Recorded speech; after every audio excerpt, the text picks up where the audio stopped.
नसीम भाई, ज़बरदस्त बॉलिंग आपके कैप्टन ने आप पे एतमाद किया। एक दफ़ा बाबर आजम से पॉडकास्ट में किसी ने पूछा कि अगर कोई सुपर ओवर आता है तो आप किस पे एतमाद करेंगे, उन्होंने नसीम शाह का नाम लिया था। तो आज आपने बाबर आजम को भी सही साबित कर दिया और सैम करन को भी।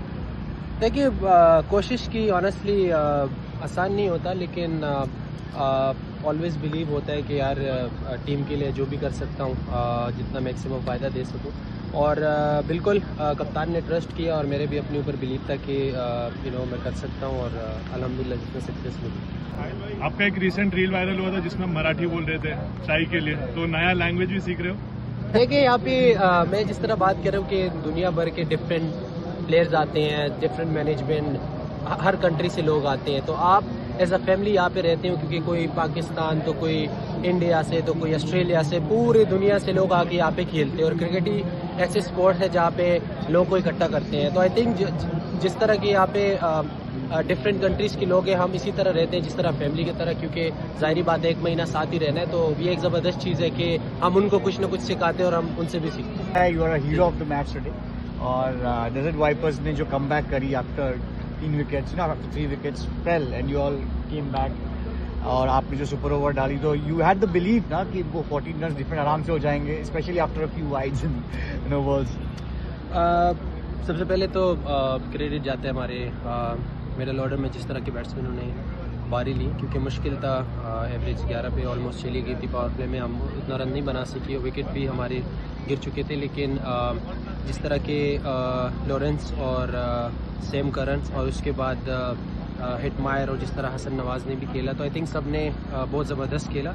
एंड देन सुपर ओवर पे जो बात आई, मुश्किल था, क्योंकि अभी मैंने रिकवरी वगैरह इस बात वगैरह चीज़ें की है। बिल्कुल माइंड में नहीं था कि सुपर ओवर आएगा, लेकिन एज अ प्रोफेशनल ऑब्वियसली आपको रेडी होता है।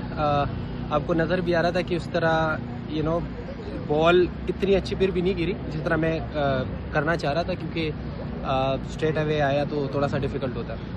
नसीम भाई, 2 क्लोज विंस एक हैबिट बन रहा है कि यार लास्ट तक जाके जीतना, because that team prepares the team better. अच्छा है ना, टूर्नामेंट के लिए अच्छे मैचेस मिल रहे हैं, लोग एंजॉय कर रहे हैं। और आई थिंक क्रिकेट की ये खूबसूरती है कि जब मैच डीप तक जाता है लास्ट ओवर में, क्योंकि क्राउड भी और जो क्रिकेट के फैंस हैं वो सब इस तरह की सिचुएशन को बहुत एंजॉय करते हैं। और प्लेयर्स के लिए भी अच्छा है कि इस तरह की सिचुएशन में खेलेंगे, प्रेशर सिचुएशन में, तो बेहतर से बेहतर होते जाएंगे। तो आई थिंक क्रिकेट की क्वालिटी के लिए और लीग की क्वालिटी के लिए बहुत बेहतर है।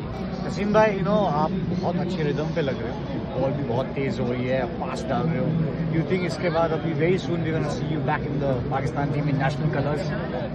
देखिए जी, मेरे कंट्रोल में यही है कि मैं अपने फिटनेस, अपने बॉलिंग को बेहतर से बेहतर करूं। और ऑब्वियसली एज अ प्लेयर आप इसी चीज़ के लिए खेलते हो कि आप एंड ऑफ द डे अपनी टीम को फ़ायदा दे सको, and that's what in my control.